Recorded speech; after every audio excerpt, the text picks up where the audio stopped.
All right, let's talk about Blaze. I've been putting off this video for a while, and I'll be very just honest with you. Two reasons. One big reason. One big reason is I've just been disappointed in the platform. That's the truth.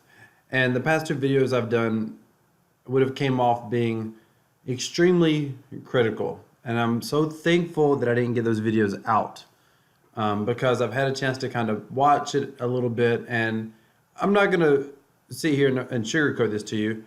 I still have some concerns, but the concerns aren't as deep or as bleak as I thought they were.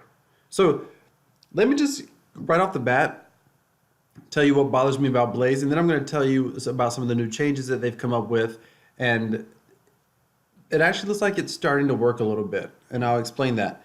Um, the one thing that I don't like is that it's complicated. And it's really bad that a lot of people in chat that you see, no one in particular, just several people, they almost like that it's complicated. And they actually keep proposing improvements to the game that could improve the mechanics of the game, but it makes it even more complicated. Now, I don't think that Blaze needs to be just a binary yes or no, heads or tails, white or black, high low, dice type game. It is a different genre. There is a bit of a skill mechanic involved with Blaze. It's going to be a little more, it's going to be a little more complicated than black or white, heads or tails. The challenge with Blaze is that they want to attract new players, but you can't keep making the game complicated. And they need better, there's no tutorials, there's no good videos. They need better explanations of what's going on and how to play for a brand new person. Because if someone just, by the way, if you've seen any of my videos and you've seen Blaze before, this actually looks even more complicated than it probably has ever looked. Period. They went from one of the simplest interfaces, which is what they had before they added this down here, to all of a sudden, I think it almost went to one of the most complicated interfaces. But it's okay. The irony is, this current interface is an improvement mechanically on the gameplay than the previous interface. Now, what makes Blaze so cool that they continue to hone in on is that it's all about creating gameplay where you can play games and know that it's possible for you to play with a positive expectation. Meaning, if you play dice and you know that the casino has a 3% edge against you, the way that works is on average over a large enough sample size, if you bet 100 Tron for every single bet, the casino is going to, on average over the long run, get 3 Tron from every 100 Tron bet. Now, I know it doesn't feel that way because sometimes you can lose and get wiped out, but that's over the long run. Because also remember, there's times when you can play a dice game and you can just blow it up and win. That's just short term. Long term, there's a 3% edge against you. Long term, you have a 100% shot of losing. But with Blaze, that's not so evident. As long as you sell points above 1.01, you are going to earn a profit if you can do that. Now they've got these stats that you can pull your stats up and see like what your average sale is. I didn't even look at that. But you can see what your average sale is. If your average sale is above 1.01, this guy like Panchucks is probably like that. He's a viewer of this channel, and he's a solid, disciplined player. In fact, there's this right here shows his discipline. I'll get to that in a minute. So, simple recap on Blaze. Simple recap. The very basics. What happens is you make a bet, 100 Tron. Right now the rate is 0.94. You make a bet and say hi. Essentially, the bet goes through. There's a roll that's going to come up here. I bet high, and it'll come through here in a minute. It's actually already, oh, there it is. So I got 69. So I got 138. Basically what happens is you're paying a 5% fee. And that 5% fee is like an edge, or maybe it's lower than that now. It's 3% fee, but either way, I got 138 points right now, 138,000, which calculates to 138 Tron, just so you know, or 128 Tron. At the current rate, The expected profit right now, if I sell, I make a profit.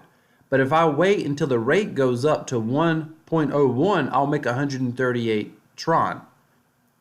So if the rate goes above 1.01, you actually have a statistical edge in your favor if you can sell above 1.01. 1.01 is like break even. Being able to sell above 1.01 is going to be a profit. Players bet TRX on the roll that generates a lucky number between 1 and 99. Players earn Blaze points based on the lucky number they roll, which can later be converted back to Tron based on the points exchange rate. This is the points exchange rate. Players also earn burning power when they play machine. The base rate is, we'll get to that in a minute. So this is the basic mechanics. You buy, you roll, you sell. Now, then there's this other layer. And it's what makes Blaze not user-friendly, complicated, and honestly somewhat fascinating at the same time is these multiple layers. I think the challenge they're going to have is trying to figure out how to keep it as simple as possible while still creating some of the enjoyment and fun game mechanics that can happen from complexity. There's a balance that they're going to have to figure out how to strike. But basically what happens is you bet on kings. Players can predict whether their lucky number will be high or low when challenging a king. If high is selected, you need a lucky number to be 50 or more to defeat the current king. If low is selected, you will need the lucky number to be less than 50 to win. When you win, you basically get 80% of your bet back. And everyone else who comes after you, like for example, here, this guy, the dude won. He won the throne. He bet 250. He won it. He held the throne. Bubbles attacked him. The winner was the dude. What does that mean? He got 80% of Bubbles' bet of 250. Bubbles attacked again. The dude won. He got another 80%. So at this point, he's just winning and making Tron. Bubbles attacks. He won again. Bubbles attacks. He won again. Finally, Bubbles gives up. Panchocks come over and attack. And when Panchocks attacked, Panchocks got the throne. Unfortunately, he didn't hold it very long. So why would someone, outside of winning Tron and just gambling, why would you play kings? This is what's fascinating. There's such a strong incentive to gamble now and play kings. They lowered the fee. It used to be 25%. There used to be multiple thrones. Now there's one throne, which keeps it kind of simple. I love the fact that there's one throne, especially right now when there's not a lot of people playing. There's currently 3, 4, 5, 6, 7, 8, 9, 10 people holding points. So here's the thing. That 20%, most of that 20% goes to the rate. So it pushes the rate up. And so what you'll see sometimes, in fact, I'll play once just so you can see. You might be able to see it tick up. All right. So let's just do a bet here. And it's going to tick up no whether I win or lose, it'll tick up. There we go. Do I take it? Sometimes it shows up here first. I think I lost it. I lost it. See, he won. But did you see the rate tick up? So if people start playing kings, the rate will start ticking up. And sometimes you'll look at this and it's just one line up, headed towards 1.01. So one reason to play kings is it helps get the rate up. Another reason to play is just because you want to gamble. But here's another reason to play. They've reinstituted the buy points. I'm not a fan of the buy points. I have never liked it, but this is my favorite version of it. Notice how I have buying power 18,000 Tron? That's because I've put 18,000 bets through kings. Obviously, I didn't lose them all, but I put 18,000 bets, 18,000 Tron worth of bets. Every time you play kings, you get Tron. You have a chance of winning. You have a chance of winning Tron just by playing from other as you defend a throne. You cause the rate to go up. And you get buying power. What does that buying power do? Well, you can only buy points if you have buying power. The only way to get buying power is from playing kings. Buying power means that I can buy right now, if I wanted to, I usually like the rate to get lower, I can buy up to my wallet. Right now I've got 3,500 Tron here. I can use 3,500 Tron and buy points at this rate right now if I want to. The rate is obviously, it's always about 5 points higher than what the exchange is. So when this thing just plummets down really low, like, 0.89 or, 0.9.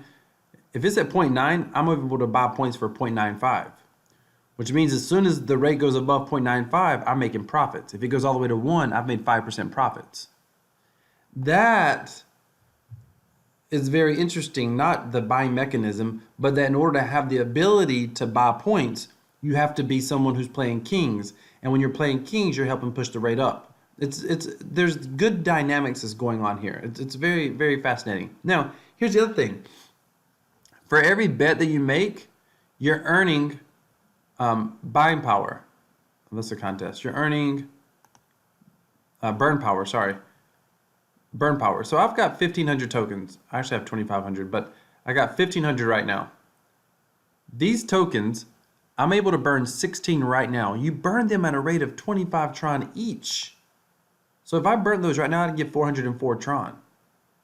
Every bet that goes through machine, you're earning burn power. And anyone who's played and you own the token, then you can burn. Now here's the crazy thing. Look at this. Shout out for CryptoTab browser real quick. Check it out, check it out. Yesterday I broke a record. Where are we at today? Where are we at so far? Ooh, 120, that'll be a new record. We were over 600 yesterday in yesterday's video. Active miners. This thing is going nuts. Okay. That's not what you're here for. Try and trade. Here's what you can do. You can earn burn power here and not even own Blaze tokens. And right now, Blaze tokens are super cheap. Where they at? Right here. You can buy Blaze tokens for 6 Tron right now, and they've been as low as 4.5. And literally, it's a guaranteed profit. If you earn burn power, say you earn burn power of 5 tokens, you're literally going to buy them here. And I know this sounds too good to be true, but this is exactly how it works. You're going to buy them for 6.5 Tron. You're literally going to show up here, and you're going to go to tokens, hit max. You're going to freeze them, and then hit max, burn. And you'll literally make profits in Tron just like that. That's just interesting. And they're still working on another game that's going to be coming out. So be looking out for more. So let me just come back here for a minute and tell you, I don't want to say it's all roses. I will tell you that this is going back to kind of more of the glory moments. The problem with Blaze is the entire platform has only succeeded at this point because of a few big, heavy gamblers. That is it. That's the only reason it succeeded. But they're kind of getting big, heavy players, big, heavy gamblers, whales, whatever. They will always be a part of Blaze, meaning that will always be helpful to the economics of it, because they're going to always move the exchange rate, et cetera, et cetera. But in order for it to survive, it has to be able to survive if there's people who are willing to play that aren't necessarily the great big whales. Here's what's interesting about Kings. For the first time, it's not necessarily clear cut that it's a losing proposition. Yes, in a nutshell, it's losing by itself. But here's the thing. If you earn buying power, okay, there's a 20% fee.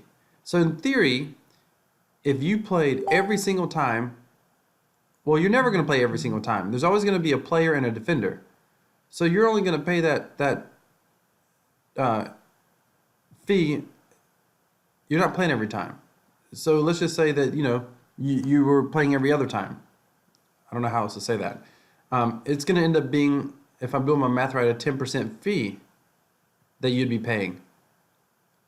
Now maybe that's not correct. Maybe it would be, if there was 4 people playing, it would be split. Either way, let's just be simple. Let's just say there's a 20% fee playing. So if there's 2 people playing, you're not paying that full fee. The other person playing is paying that fee. So now your fee's 10%. So if you can buy points and sell them at a 10% profit, then Kings becomes profitable because you're earning burning power. Now, is it possible to sell at 10%? Probably. Is that common? Absolutely not. But oftentimes, there's more than 2 people playing Kings. There can be, let's see what we got going on down here. It's the same people down here. So this has been going in a stretch. But sometimes there may be 3, 4, 5 people playing Kings. And when that happens, now the rate is going up.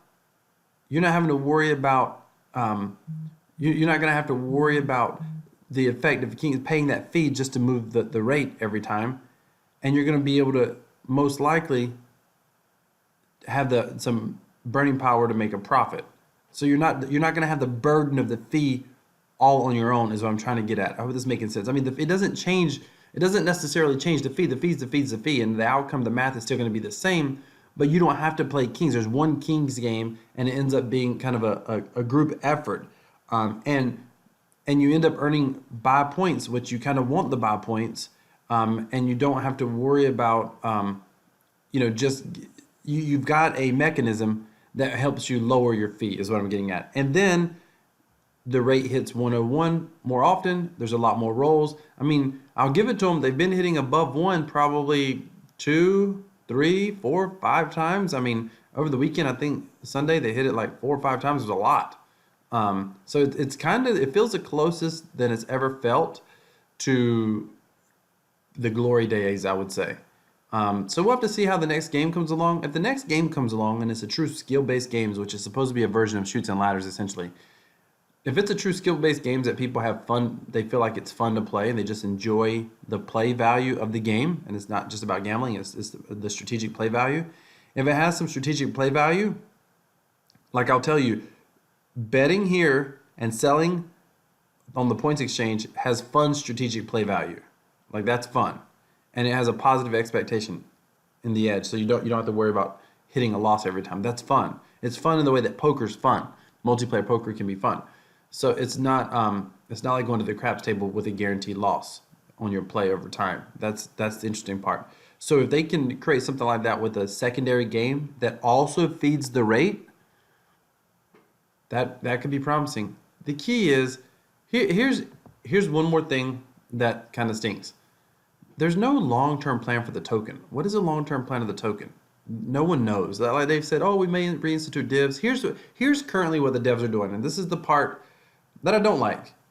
They constantly are tweaking everything, trying to play around with the mechanics. The problem with that is every time they tweak something, they start losing people. Like if you don't like buy points and they tweak it, you don't like it. If you don't like if you like buy points and they take it away, then you don't like it. It pisses you off. If you don't like Kings and they take it away, which they've done, all of a sudden you don't like it. You don't want to play. If you like Kings and then they bring in this new reiteration and you're like, well, this isn't the Kings I remember. I don't like that. Then there you go. You're gone. If you pay divs and people like it, that's awesome. They get accustomed to it. You stop paying divs and people don't like it. And so every time they keep making these changes, they're going to constantly lose players on every single change. Change always causes people, a certain percentage of people to leave, if you will. That's always the case in every environment. I mean, whether you talk about company reorganizations, you talk about churches, I mean, every social club, every environment where there's major change to the community as understood, then there's always going to be part of the community leaving. And so here's another example. We know changes are going to come to the Blaze token, or there'll just be no Blaze token at some point, because in theory it should all get burned up. So, it's just hard because they're going to keep making changes, and each time they make changes, it's going to change the current environment. So I wish they would just come out with a very clear vision, clearer than we have now. This is what we are looking to do. This is what we are looking to do with our token. This is what it looks like. Even if it changed, it would create an expectation so people know ahead of time. They don't feel like the rug's kind of getting snatched out from under them. And I'm not talking about people who've been around a while, because you've been around in Blaze a while. You might as well expect Blaze to change every few weeks, just like you expect the weather in Florida to change every 10 minutes. Like you just might as well expect it. It's going to happen. And that's the part that's a little bit frustrating. So we'll have to see what happens. And by the way, the other way the rate changes is when you roll and you hit your bet, the rate goes down. When you roll and you miss your bet, just so you know, the rate goes up. I don't know if I made that clear earlier. And as other people roll, the rate moves, not just on you. This is a accumulation of what everybody's doing on the platform. This is the most important thing on the entire platform. All right, I'm going to wrap it up here. I still find Blaze interesting. I still can play and earn some TRX, so I'm going to keep doing it. And especially if the price stays low, like I'll play for burn power. I can do that. I mean, I made 4 or 5 burn tokens the other night, barely playing. You know what 4 or 5 burn? I mean, that's 200 Tron for barely playing. So it still is playable, and it's even better now than it was a couple weeks ago. The question is, where does it go a couple weeks from here? Where does it go a couple months from here? Time will tell. Thank you so much for watching. Hit that thumbs up, hit that subscribe button. I gotta be one of the only people even talking about Blaze right now. So if you like Blaze, do me a favor, hit that thumbs up. If you find Blaze economy interesting, do me a favor, hit that thumbs up. And leave a comment down below. Do you like the current game or not? I'd love to hear your thoughts and feedback.